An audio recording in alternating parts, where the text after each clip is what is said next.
What's the deal, my people? You know what it is, Don Tony Teflon. I'm back at you, another one, and this one is Jade's hero journey. We're going to go through the whole arc of Jade, and we're going to try to figure out exactly where he is on his hero journey and how that could help us figure out exactly how long this show is going to last and what else has to be done in his hero's journey. And I am not alone in here. I'm rocking with you people out here that are here to see me. Thank you so much for tuning in to the Don Tony Teflon on this from stream. You know, I know the season's been over for a long time and a lot of buzz has left, but the few people that are still here rocking with me, I truly appreciate you. And as long as there are people here rocking with me, I will always be here to put out content. Since I am right now solo dolo, you know what that means.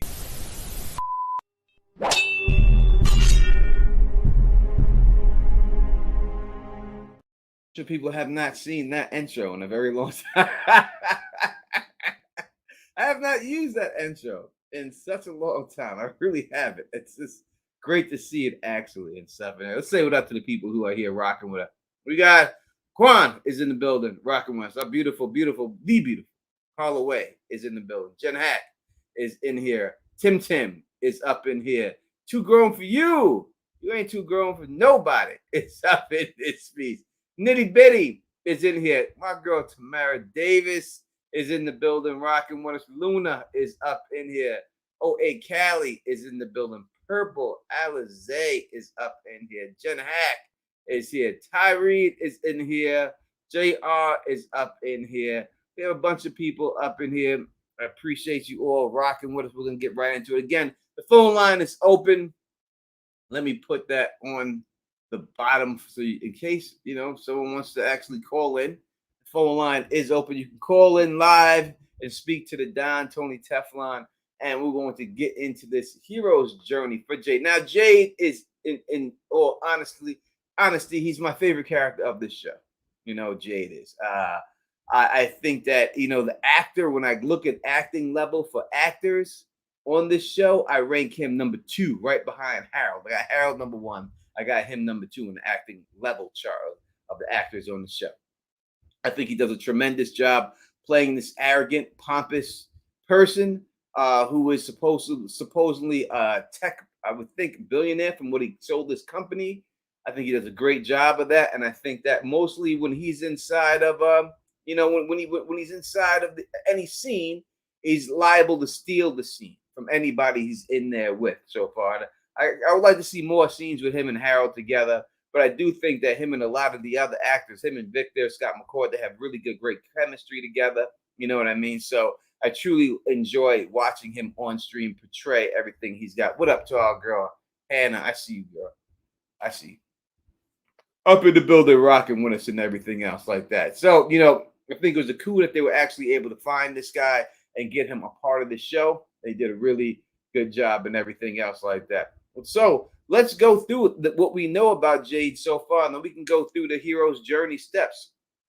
So what we know about Jade's character so far, if we're looking at what happened with Jade's character, he arrives in there right at the same time that the Matthews family arrives in there. He is coming from, he's with his boy Toby, who was driving. Jade looks like he's definitely on some ecstasy, passed out in the back seat on ecstasy. And he had just sold an algorithm to a company, and that's why they were celebrating. They were passing through here, and they were celebrating that fact. He arrives. They run the Matthews off the road by accident, and then it's by that time when they run the Matthews family off the line by accident, and we are introduced to the character Jade. We see him when he gets out the car with Harold. Harold handcuffs him to the door. We know that he's on ecstasy because he's touching everybody's face. Not that I've done ecstasy and I would know, but I have heard about the symptoms of ecstasy, that you think everyone's beautiful and touching everything, and that's what he's all talking about when he's there and everything.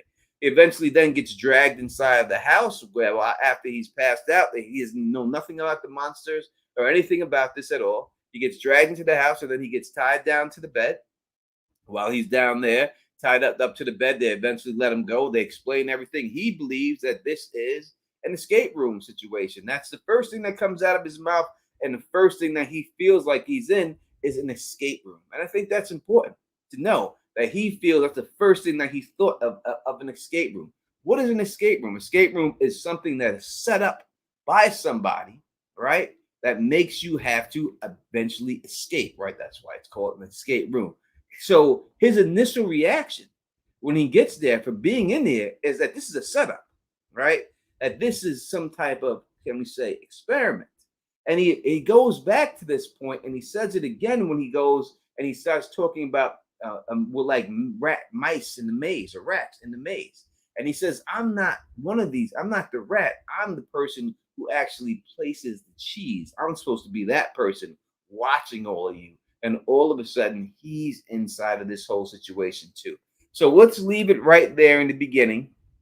And then we'll start and we'll come back to his character in a little bit. So I think the number one thing that I think that people forget about his character, and one of the most important things about his character that we have to talk about is that Jade, while he's there, he's not supposed to be there, right?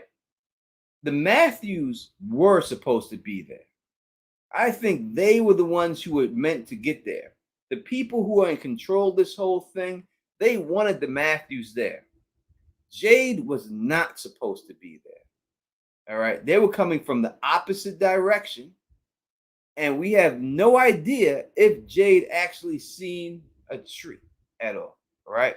We don't know if Jade seen that tree that fell down or anything else like that. He was passed out in the back. We don't know if Jade and them were put in there until they crossed lines with the Matthews. And so I believe that he was brought there for a particular reason, Jay. He was brought there by people. And who are the people I think he was brought there by? The same people who communicate with Sarah specifically. The ones who said that they're trapped there too and they want to go home. Those people purposely brought Jade into this. Not Toby, they wanted Jade. They brought Jade into it and they wanted Jade in there for what reason? That's what we have to ask ourselves. Why would that go on? Why would they want Jade? I mean, look at his character. He says it himself. We put it in there and everything else, right? He says it. He says, I'm the people who plant the cheese. So he is the person who is the one who is that controls everything. So the people who brought him in here must know that he's smart enough to figure out how to actually get out. And you got to look at that is what Jade's character has done. Harold, Donna, everyone you have seen in this show has forgot about trying to escape. They have all given up. When the Matthews and Jade arrived, no one's been trying to escape. No one has came up with a plan to escape. Everyone was like, fuck it, we here. Let's just be here. Let's just make the most out of what we got. Colony House, they fucking bareback and not having no babies.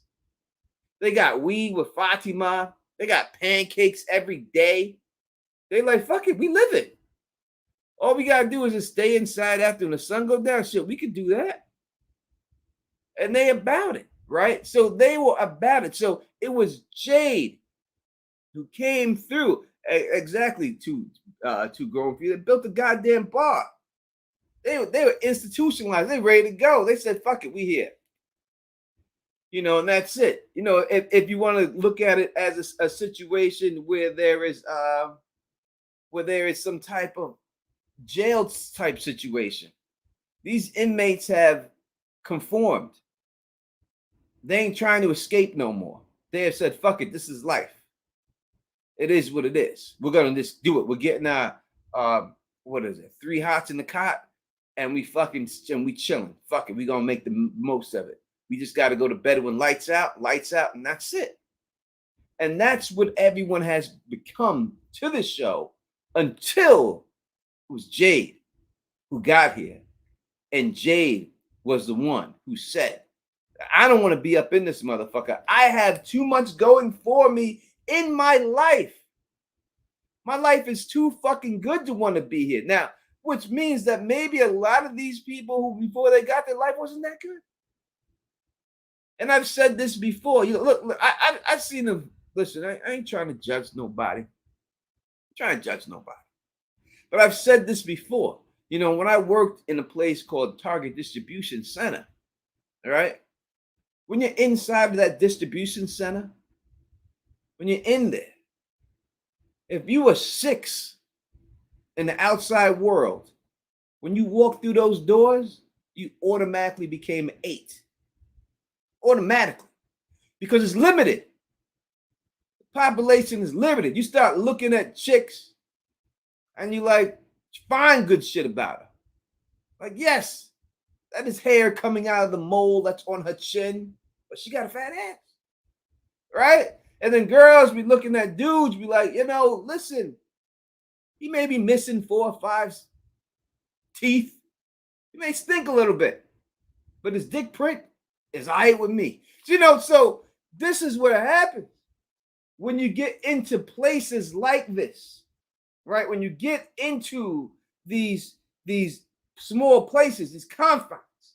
And that's what happened, I think, with a lot of these motherfuckers. I'm looking at these motherfuckers, and they don't look impressive, right? They don't look impressive at all. But these motherfuckers fucking, so hey, maybe it's better for them. Maybe it's better for them. Maybe it is than it was for them on the outside world. And that is the reason why they were so easily trapped into this spot. And they were up in there. And that's what it is. And if y'all never worked in a factory or a distribution center, then you don't know. But trust me, I know because I've worked in them. And I've seen dudes who should have never got play get play.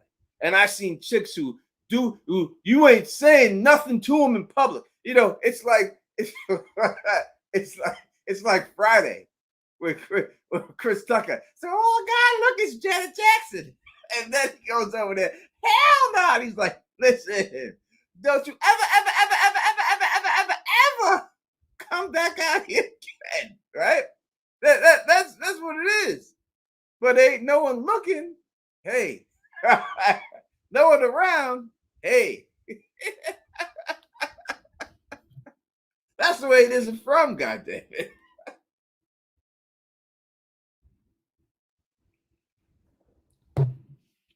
These dudes just doing whatever they gotta do. You know what I'm saying? Up in there. You around somebody long enough, you can attract. So you get attracted to people just being around them. After a while, you surround them enough. Somehow you get attracted to them.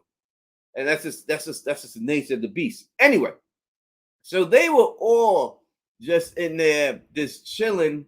And then Jade came and he was like, oh, this is a game. Started riding around the bike. He made comments about the pancakes and the food and how everyone was just going by and how mundane they were and how accepting they were of the situation. That's what made him think it was a escape route. And then he's seen the first vision. He rolls inside there. He thinks Toby's down inside that cellar. He goes there. He falls. He sees the guy trapped in the boulder. That makes him fall down. When he falls down, he looks up, and there is the first symbol that we've seen from him, right? The first time. And he still doesn't take it seriously. He still thinks that it's a game. And the only way he started to take it seriously, the only time he took it seriously was when he seen that Toby was dead.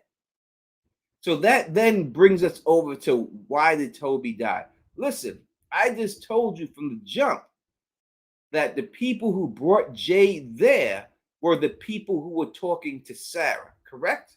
You heard me say that to you, right? So then let's go to Toby. Sarah's taking care of Toby. The voices in her head tell her that she has to kill Toby. She doesn't want to do it. But they're saying that if any of us, and the reason that they give is if you want to go home, he has to die. And we don't want them to think that you did it. So what you're going to have to do is leave the door open. Right? That's what the voices tell her specifically. Cut the tongue out kill this dude. She does. So why did the voices tell her to do that specifically? What happened? Well, it's what I just said. When Jade seen Toby dead, that's when he took it seriously that this was an escape room. And that's when he started saying, we got to figure out a way to get the fuck out of here. Right? So it all adds up. That is why I believe that Jade was there. So I kind of love Epsy's asked the question, why did Sarah kill? I just explained it. I just explained it why she did it. But in case you just came in here right after the explanation, I'll say it one more time real quick. Jade was brought in there by the people who talked to Sarah. They're the ones who got him stuck in there. They trapped him in there. In order for Jade to take it seriously, he needed to see Toby die. That is the reason why they told Sarah to kill him. Because right after they told him to kill him, that is when, after that, that is when Jade said, I gotta figure out a way to get out of here. And they believe that Jade has the key to get them out of there. That he has a reason. He has the ability to get them out of here. Why is that? We'll talk about that in a second. So dealing with Jade's hero's journey, let's look at the steps of the journey. Step 1, the ordinary world. Before a would-be hero can enter the special world, he must first live in the ordinary world. The ordinary world is different for each of us. It represents our norm, our customs, our belief, and behaviors. In The Hobbit, the ordinary world is the Shire, where Bilbo Baggins lives with the other hobbits, gardening, eating, celebrating, living a simple life. So we see this with Jade. The ordinary world is when he comes in with Toby. He's living his normal life, all right? He's living his normal life. He's driving around through his car.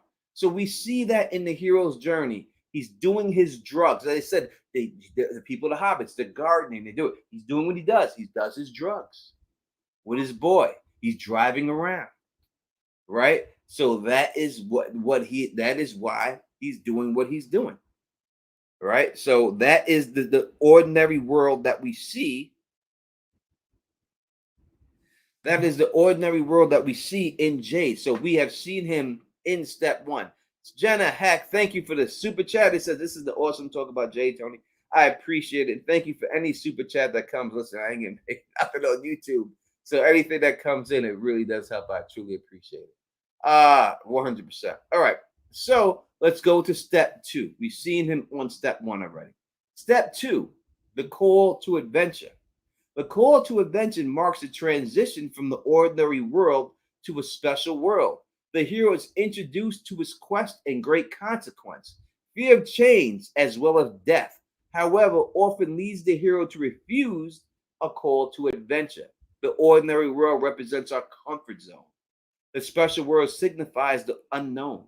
The hero resists change initially, but is ultimately forced to make a critical decision, embark on an adventure for ever remained in the ordinary world with its illusion of security. We have just gone through that step. We talked about step 2. He was reluctant. He didn't want to believe what was going on. But then he got the call to action when Toby was killed. So we have talked about step 1 and step 2 of Jade's hero's version. Hannah says, maybe the symbol is attached to Jade's company somehow. He just doesn't remember. Drugs made him forget. Or maybe that's the symbol for the company in the future. And it becomes that symbol. And he doesn't know that that's the company. Again, when we talk about Jade, we didn't get to this part yet, but as Hannah has brought it up, let's continue in Jade's journey a little bit right now. Let's continue with it. We do see him talk to the bartender, and then that's when he tells the bartender that he sold his company, and it was a quantum mechanics theory, right? Company there that he sold for a shit ton of money, a program. Quantum mechanics is, and then let's go back a little bit. When he walks inside of in there, he's talking about three different quantum physics people, right? He's talking about Einstein, he talks about Rosen, and he talks about someone else. I can't think of his name right now. He brings them. He starts thinking about those equations. That's the conversation he's having with himself before he goes in there and he starts talking about Schrodinger's cat with the bartender, Tom. But what he didn't put together was Einstein and Rosen. And Einstein and Rosen are the ones who created what the Einstein came up with, the whole idea of the Einstein-Rosen bridge, which is no more than a wormhole. If you put those two things together, now they weren't able to create one because they didn't have the technology, but they came up with the theory. Could it be that this quantum computing program algorithm that Jade created in the future allows human beings to actually build this Einstein-Rosen bridge? And this is the reason why these people want him in there, because he would then be the father of all of this stuff that has happened at this particular time. It would basically be almost his fault, kind of like Terminator, if you want to look at it like that, right? With Skynet. And as Terminator 1 went down, right, it was the hand that they found of the Terminator that went back in the time, and they found his hand, and that hand is what allowed them to create Skynet from the beginning, right? So the beginning had already happened before the end had started, right? If you want to really go through it and everything else, even though it's a weird paradox that when you look at it that way, because how does that company get started without that hand? But that hand is the one that started that company.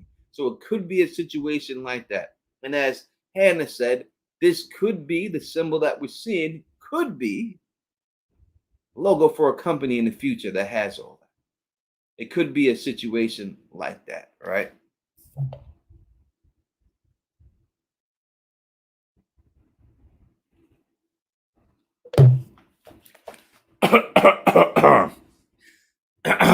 So let's go through the hero's journey's next step. Step number 3, cross the first threshold. In one sense, this is the point of no return. Once a hero shoots across the unstable suspended bridge, it bursts into flames. There is no turning back. At least not in the way he came. The first threshold marks a major decision. I'm going to travel the globe. I'm going to transform my physical health. I'm going to write a book. I'm going to master a flute. I'm going to realize my true nature. The first breakthrough is a feat within itself. However, it is but only one of many turning points. So when we look at Jade's on this chart, when we look at his first thing, right, that we look at here with him, first thing he talks about is Schrodinger's cat, right? So Schrodinger's cat, go through it. If we must, we shall explain it real quick.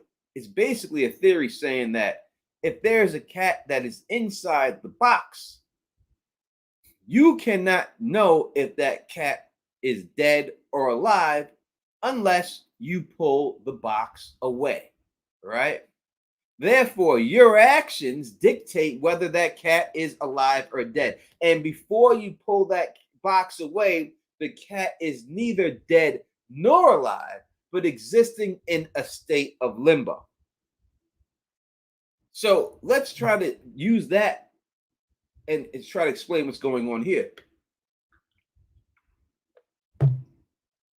If these people are under that box, right? The people in this town, if they are under that box, you don't know if they're dead or alive. The other people wouldn't know it if they're dead or alive while they're underneath that box, unless that box is pulled back, correct? So they would be in a state of limbo, in a state of no return. So I know a lot of people may say, hey, Tony Teflon. You're saying that these people are in limbo, right here. You just said it. Because that's what they are. I do not believe that they are in limbo, but if you want to, because of that, I would totally understand, because that's what they're trying to say. But what I really think they're trying to say in here is that as a human being, as us, that we live in three-dimensional planes, right? Which means we can look up, we can look down, we can look side to side, right? That's the three dimension. That's 3D. That's what it means to be a three-dimensional creature. If you live on a two-dimensional plane, say you take a piece of paper and you lay it down and you draw a stick person on that piece of paper, because they are on that two-dimensional plane, they cannot look up and they cannot look down. They could only look left and they could only look right, because they only live in the two dimensions. Therefore, we can see them by looking down, but they could never see us because they can't see in the third dimension. So if we can do stuff to that person on that piece of paper, they wouldn't actually see us doing it. They would just feel the effects of this stuff happening. I think that is what they're trying to tell you with this. These people are in the box. A regular third dimensional person like us, we can't tell if they're dead or alive because we can't see through the box, because we can only see in three dimensions. But if there is a being who lives in the fourth dimension, he would be able to see through the box and manipulate everything going on in the box, and the people in the third dimension would never see it. That person, they would just see the outcome of the things happening, just like the two-dimensional person would do to us. So when you see things like the Matthews house all of a sudden just collapsing, why did it collapse? There was no wind, there was no nothing. But a fourth dimensional being could collapse that house. We wouldn't see that person collapse the house. We would just see the final end results. And I think that is what they're trying to talk about when they're talking about the Schrodinger's cat situation. Hopefully that makes sense to you. I am not a scientist.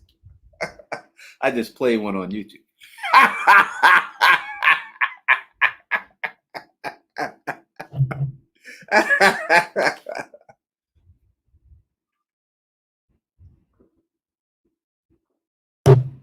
But to me, that is what they're trying to truly say when they're dealing with the Schrodinger's cat situation and everything else, and all that.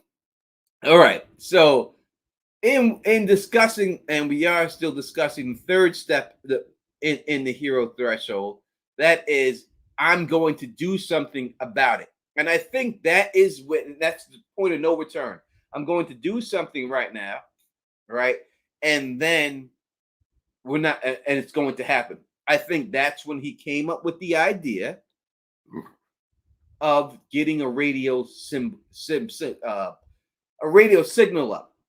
Again, that wasn't Jim's idea. That was Jade's idea.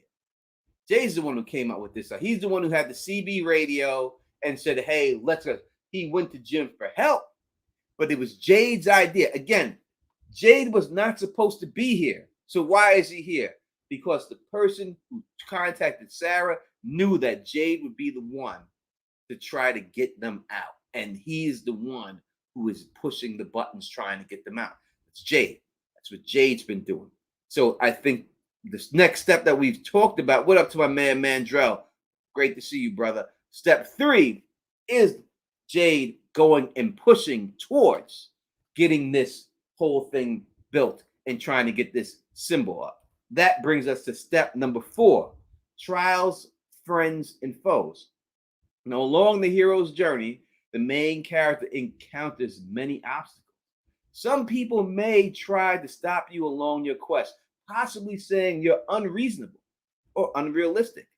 These dream stoppers often cleverly masked as friends and family who appear to have positive intentions but hinder your development nevertheless. So let's see who has done that. When Jade came up with the idea to build this tower, to get this signal, who was it? It was Donna. And thank you, Jen Hack, for becoming a new member. I truly appreciate it so much. Thank you so much. You said Donna was one of these people masquerading as a friend, but said, "Don't do it. Why are you doing it? You're just gonna get everybody's hopes up for nothing, right?" Donna over there trying to stop him.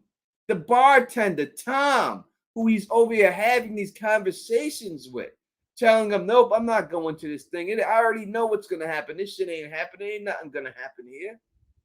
Right? These are the people. So they say they're Master's friends and everything else, but these are the people here who tried to stop the obstacle of him being in anything.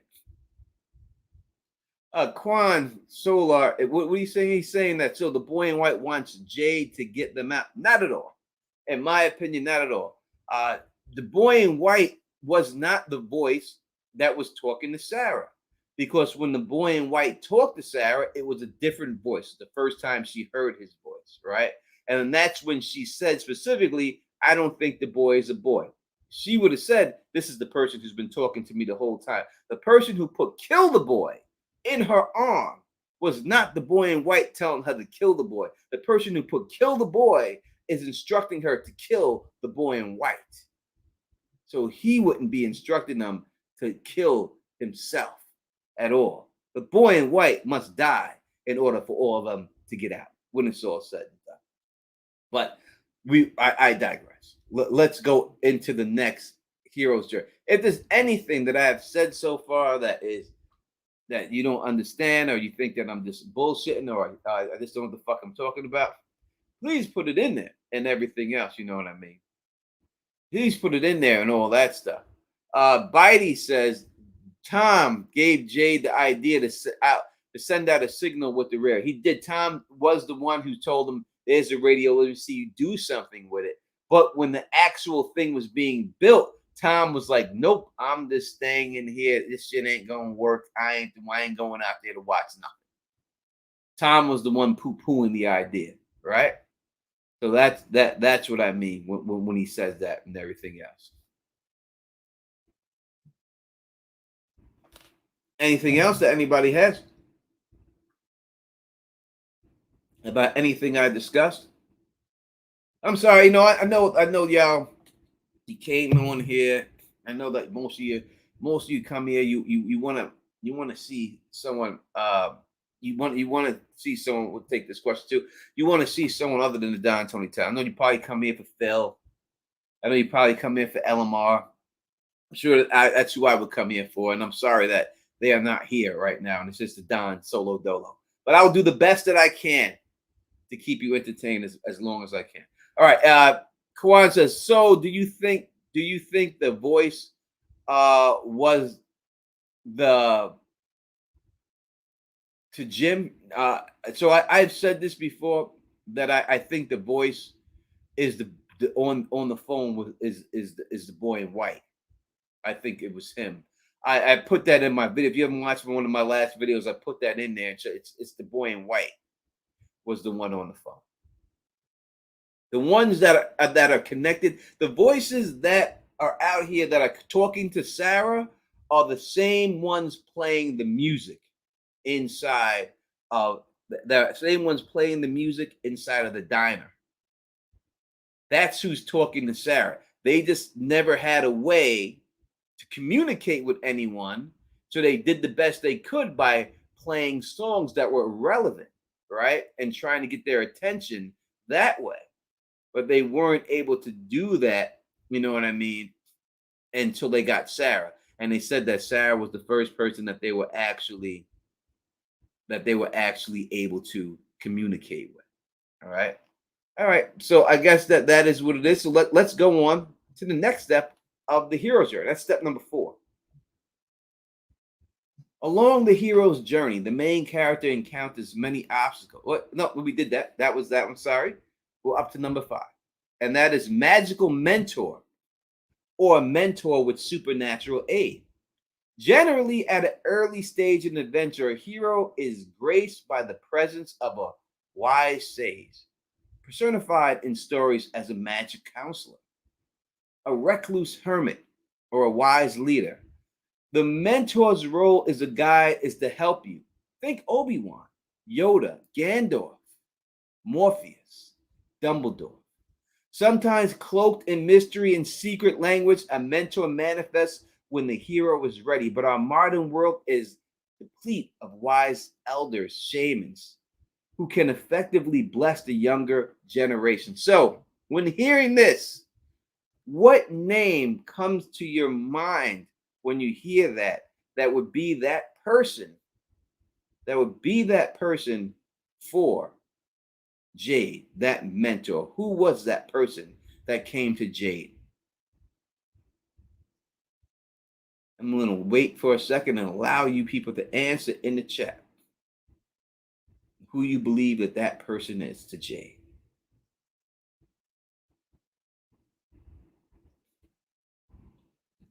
And we're waiting. And we're waiting. Someone's saying they believe that they believe it's Harold. I would have to disagree. I don't think Harold has done anything to him. Tim says Kenny. I would disagree with Kenny too. I don't think Kenny's done anything to help him along his journey. Kenny's mother is a great pick. I could see why you would think it would be Kenny's mother. I think that's a great pick. And thank you for another member joining Teflon TV. I truly appreciate that so much, Sharon. So much. Who else do we have? We have Victor from KP. Victor. And we have Tabitha here too. All right, so if I had to pick, though these are good ideas, Tabitha, I don't think it's her at all. I think, especially at the point of the hero journey that was said. Remember what it says. It says that this person personified in the story as a magical counselor or a recluse hermit or a wise leader. To me, that sounds like Victor. So I would say it's Victor. Victor's the one who sets him on this path. Victor's the one who counsels him. Victor's the one who gives him all the information that he's looking for. It's always Victor that he's getting this information from, right? Victor's the one who told him about his mother and everything else. Victor's the one he played the violin for. He was always searching. He's got the symbols. He needed help. Victor was the one in the picture that he's seen in there, that the guy holding the symbols. So I would have to say, me personally, that Victor is this person on this hero's quest form that has helped him in this way. I think that Kenny's mother is a great idea, right? Kenny's mother is the one who told him about the electricity, how to get the electricity to work. Great. Kenny's mother is the one who pointed to the picture. Victor, right? She's the one who did that. So if you wanted to say it was Kenny's mother, then I'm not going to fight you on that, and I ain't going to hold you for thinking that way. But to me personally, I would say that it was that I see it being Bitey. Let's take this question from you right here. It said, didn't Toby, Kenny's dad, and Gina have to die to even out the total number of people in the town? So there is no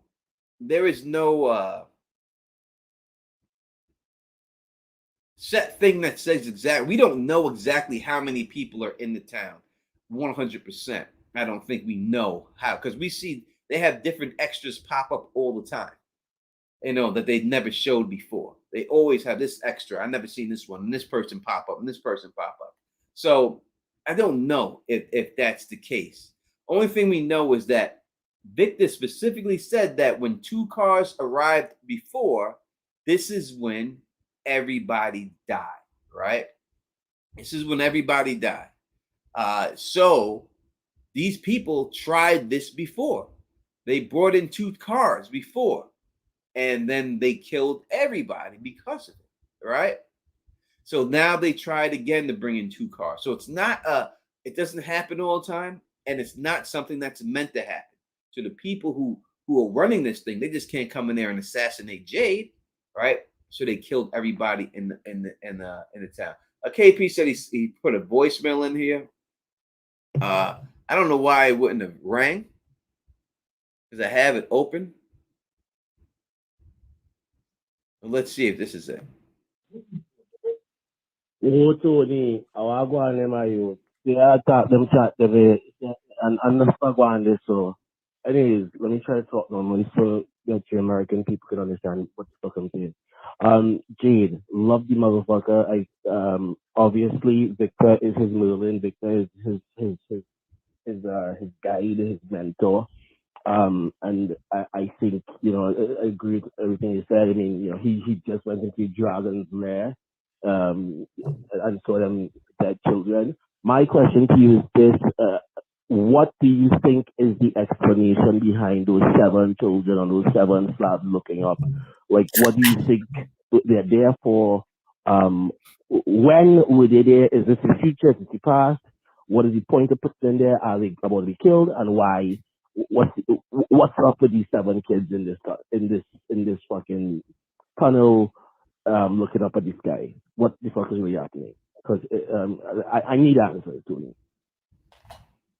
Well, thank you, KP, for a thing. Let me see if I can give you some answers. So we'll jump to that. That's a little bit down the line, but since you asked the question now, so Martin is the guy who went crazy, right? He's the one who went crazy, Martin. That's what we know. He went crazy. Was it Martin that was down there doing these sacrifice? The kids are being sacrificial. Every time Jade has seen that symbol, has something to do with blood. Blood's always dripping out of it. Blood in the tree, blood on the wall. It's always got something to do with blood. So it makes me think that that's a blood sacrifice that's been going on with these kids. Quite possibly, Martin was the one doing it. That's why Victor's mother was trying to hide her children from Martin, right? She specifically told them, don't find Martin, right? Stay away from this motherfucker. Hide out here from Martin. So there's a good chance that he was killing these children, doing sacrifices with these kids. That would be why I think it's going on there. And that's why Victor's mom tried to hide him from him. Christopher, I'm sorry, Martin. Christopher, not Martin. I fucked the names up. I'm talking about Christopher. I am 100% talking about Christopher. Yes, you are correct. Thank you, Burrito, for pointing out. I'm talking about Christopher. There's no need to keep repeating in the chat. You know what I'm talking about now because I said it, God. Not Martin. Goddamn Christopher. Christopher's the one that she was hiding her children from. And Christopher, it's so weird that I say that like that so much. It was so weird that I say that. But I do, and I don't know why. It's from my mother. It's from my mother. From my mother and her down south talk, I guess, and everything else. But if you don't understand what I'm saying, I'm mumbling to myself. You don't understand what I'm saying. My mother's from down south, from North Carolina, and she doesn't say children. My mother, she says children's. All right, that's just like a slang that I always grew up hearing. Like she'll say, "I love my children's." That's her slang. That's sure. So I say that myself now to this day. Like I'll say it, even when I'll slip and I'll just say it and everything else and all that stuff. But I'm my mother's son, and that's what it is. So that's why I say that and everything else. But, all right. So again, you know who the goddamn I'm talking about right now? It's not Martin I was talking about. I'm talking about Christopher. She told her children to hide from Christopher. Why? Maybe Christopher, the good chance, was the one doing all these sacrifices. He was sacrificing these children and killing them. And that's it. And they said, oh, the symbol drove him crazy and forced him to do it. But why not? Why not? Two grown pieces. My mother as well, too. That's what it is. That's what it is. You know what I mean? As we black, baby. I think it's some down south black people's talk and stuff.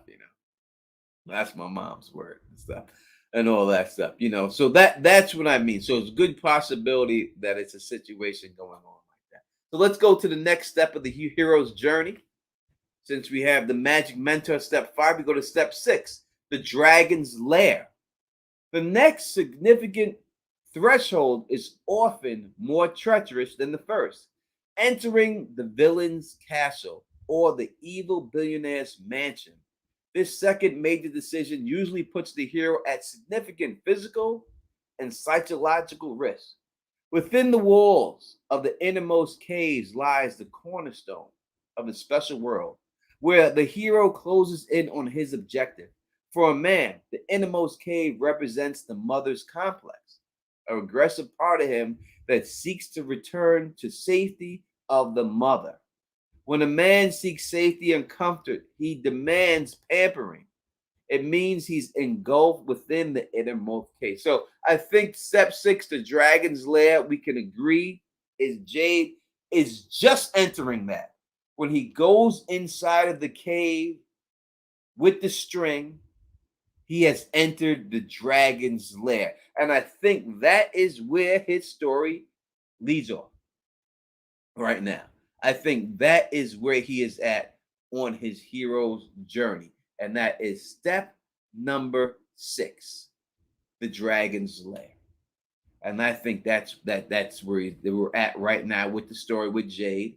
He's in step number 6. He is right, and we haven't seen it all yet, right? We'll see it next season. What else is going down there? We don't know if the monsters are going to wake up while he's down there. We don't know if Jade might be driven to madness. We have no idea if that's still going to happen. But I think something else will happen to him while he's down there. He's going to figure out something else besides just the symbol being there. He's going to figure out something else that's going on in there. And that's where they left Gigi. Gigi says, I wish they had let Jade go into the cave before the last episode. I think they did the same thing, right? They did the same exact thing with Tabitha when she was down in there, right? And she got there with Victor. They just showed them in there and then they ended the season. And it's the same thing. They're just doing the same thing with Jade. And now they're gonna keep it moving. And so within the next episode of next season, first episode of next season, we're going to see Jade in there. Will that string hold up? Will he be able to get out because of that string? Something else is going to have to say. You know what I mean? It seemed like it's going on in there. We shall see what goes on. But that is Jade's hero journey. And we have done it. We did it under an hour. But I'll stay for a whole hour for you, my peoples, taking questions for this next, 12 minutes or so. So if you have any questions for me, again, you can call in. The call-in number is open, 518-290-0848. You call in. Elamar will be back. You know, she will definitely be back. I've talked to her earlier today. She's doing some family stuff right now. That's why she could not make it. But she will be back, and I'm sure a lot of you will be more happy when she's here. And I'll continue doing heroes journeys every week. Maybe we'll bump it up to 2 a week if we can. Right now, if we can, we'll bump it up. Maybe we'll do Harold next. We'll do Harold. Get his hero journey. Did we do Harold? All right. Was it the first one? Was Harold? Did we do Harold? I think we did Harold, the first one. Right. So we can't do Harold again. We'll do Victor. Maybe we'll do Victor. Victor's hero's journey. Everyone has a hero journey. And maybe we'll go through it. You know, we'll man, woman, man. We'll do Tabitha or something like that. We'll figure it out. Hannah, she says, does Jade ever confront Sarah about Toby? Does he know she's responsible for his death? I can't remember. I do not think that he knows about Toby. I don't think he knows. He knows that she's responsible for it. I don't think they know that. I don't think anyone knows that Sarah killed Toby. I think all they know is that she left the door open. But I don't think anyone knows that she killed that dude. I don't think she confessed to that. I think she only confessed to opening the door and leaving the door open. So I don't think he knows. I don't think anyone does. A very good question, Ham. Truly appreciate it. Shout out to our girl Mika. Hopefully you're feeling better, Mika. We miss you. Hopefully you come back soon.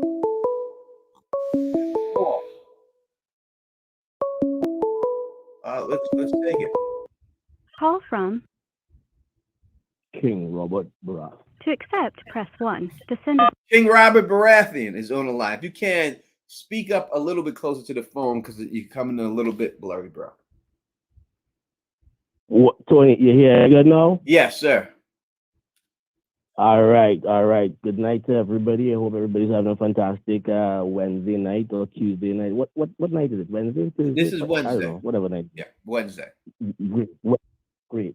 So Tony, let me ask you this question with respect to following up on the question I asked previously. Yes.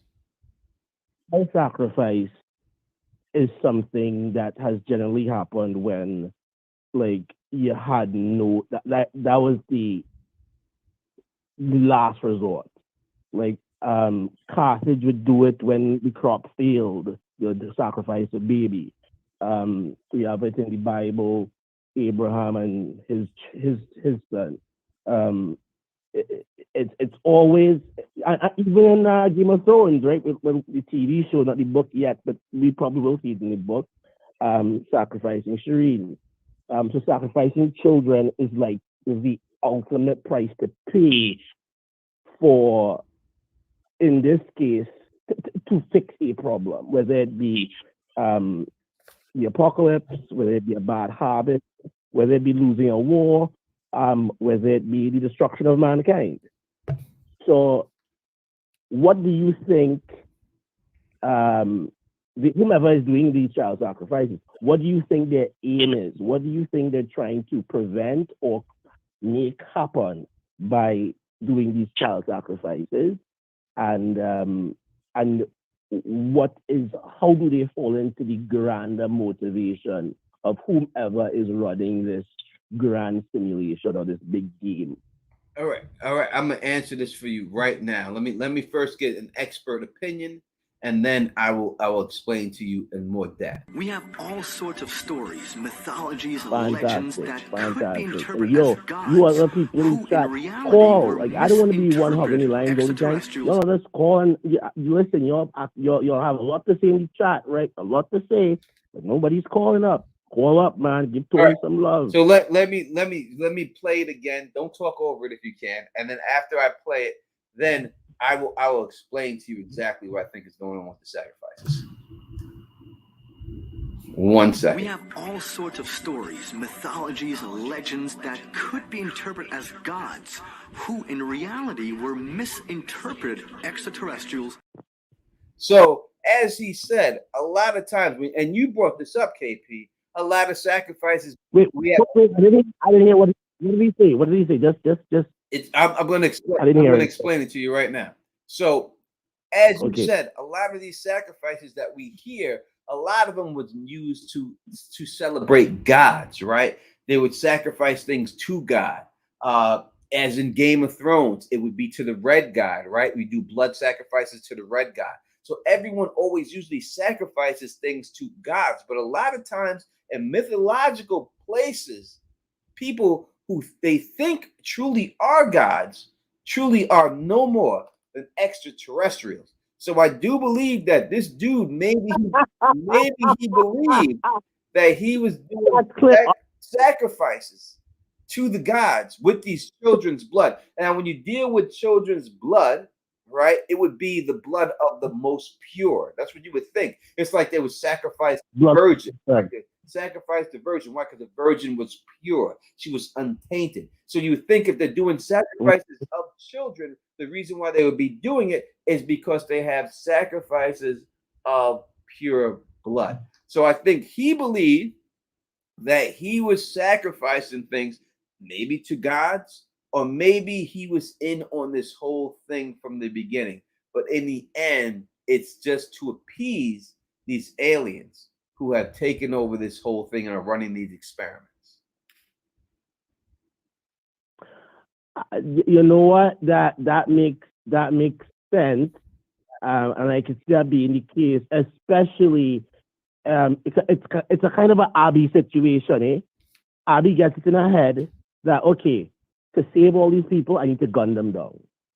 So it makes sense to me that some other person in the past in the same situation would get it in their head saying, You know how I get everybody out of the situation? I'm gonna kill 7 kids and sacrifice it to the gods, especially if you know these people have been there since 60. What's the earliest date on the thing? Is it 1564 or 1604? Those dates If these people have are been there, there. yeah, 16. So let's say if people were there in 1604, and you know the crop was failing and they couldn't get out, I can see it. I can see them saying, you know what I'm gonna have to do? I'm gonna have to sacrifice my 7 kids, or I'm gonna have to sacrifice my kids and everybody else's kids, and that'll get us out of here. So if somebody's doing it in a almost malevolent way because they think they're saving everybody, and they're sacrificing it to these people, these gods that are no more than just advanced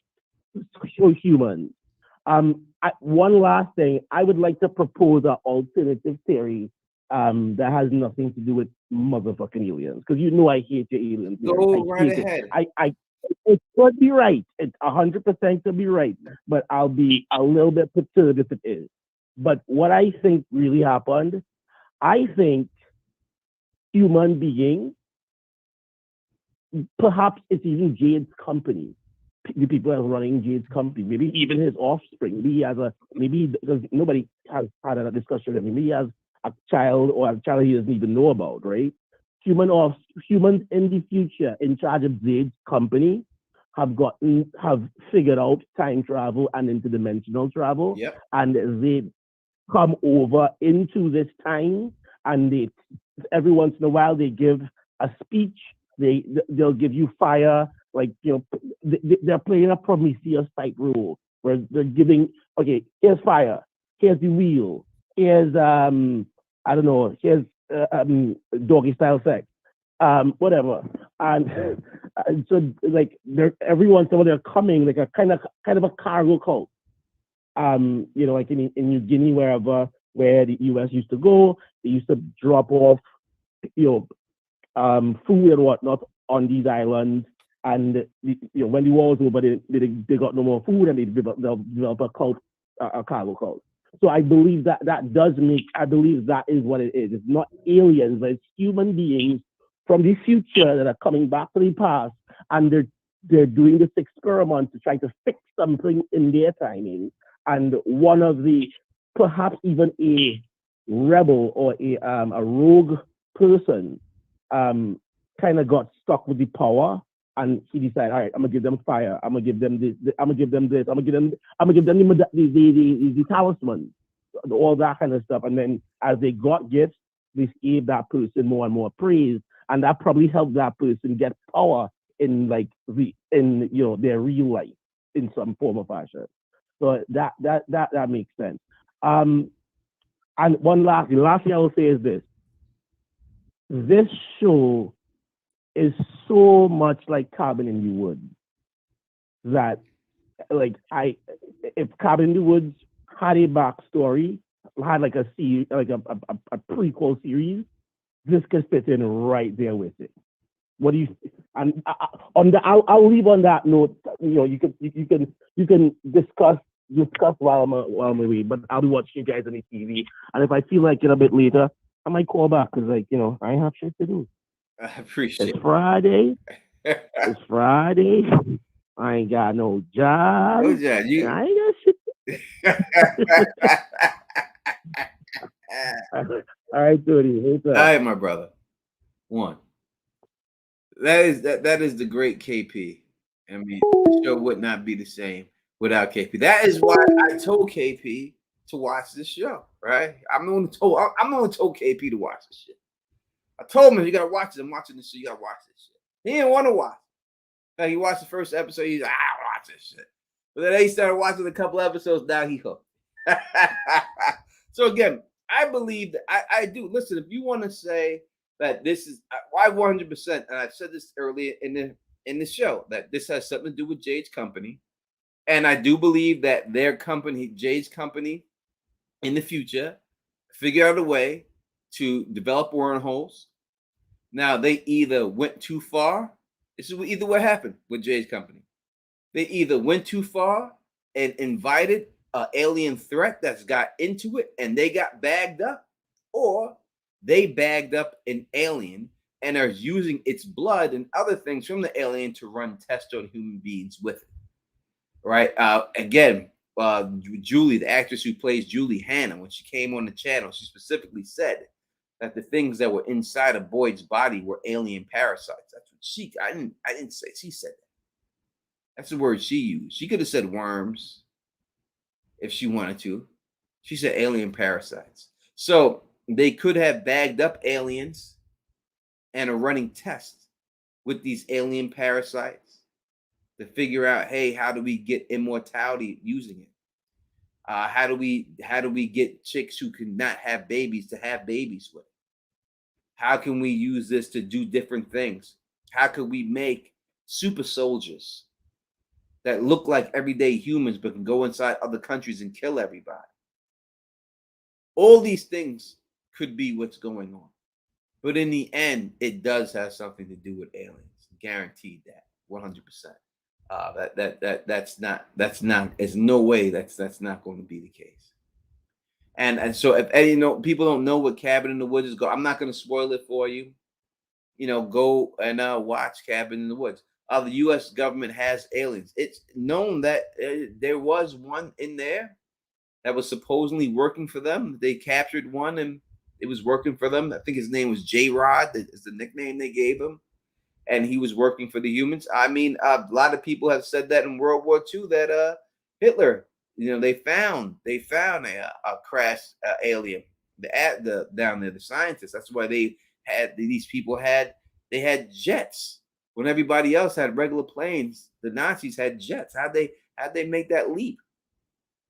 When you look at the Wright brothers and how they went from paper mache airplanes all the way within 100 or so years to jet fighters, that's a big leap. You don't do that big a leap. Look at other technologies. You didn't go from a car to a flying car just like that, right? We do have some form of flying cars now, but you didn't go from a car to the Jetsons. That's as big a leap that the Wright brothers went to, from that paper mache airplane that flew all the way to what we got, the jets, to instruments that go out of space and everything else, right? That's a big leap. How'd they make that big ass leap? You know what I mean? How'd you make that leap? That's a huge leap in technology just to do it. It doesn't usually happen that fast, as fast as it did. Those are facts. You know what I mean? That's just what it goes. You know what I mean? So, and Purple Alizé saying we did go from a car to an atomic bomb. I don't think that's the same exact. I don't think we could use that to coordinate. I don't think that's a good thing. Atomic bomb to a car. I don't know. That's a good correlation there. If you said we went from a grenade to an atomic bomb, I think that would be a better, thing right there.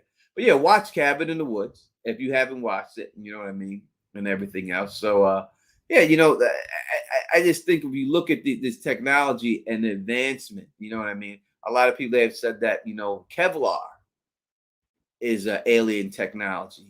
Microchips is the alien technology. A lot of other things they've said as alien technology that they found and everything. Again, we don't know what's in the deepest ocean on this planet. We can't get down there. We have no idea what's living in there. There could be anything down there. We can't get down there. The pressure is just too much. We have no ships. We have no nothing that can get down to the deepest part of the ocean. It's impossible. We can't get there. We can't. It'll shoot the oxygen right out of your lungs. Anyone who goes down there and is dead. So we have no idea what's down there. You see how big these whales and everything else that live in the ocean that's all the way down there. You wouldn't think something that big was on this planet until you ask. People don't believe these things exist until they see the bones of these things, right? These giant squids, krakens, and everything else that's down there, and all that. And so we have no idea what's down there. There could be if aliens have technology and they were coming down here to this planet at this particular time and they wanted to hide, that'd be the perfect place to hide. If they have a ship that can subscribe, that can go into this pressure and just jump underneath the water, they say they don't know fucking with them. No one go down there and mess with them down there. There it is. But again, we're going too far down at the rabbit hole. And this is what we'll say. We'll leave it as it is. This was a great conversation on Jade's hero's journey. I'll be back with another hero's journey. We'll keep them going. Probably maybe we'll do Tabitha next week.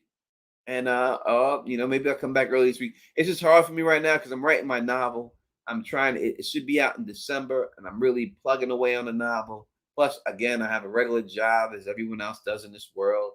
And, doing everything else, trying to go to the gym 5 days a week. It's a grind.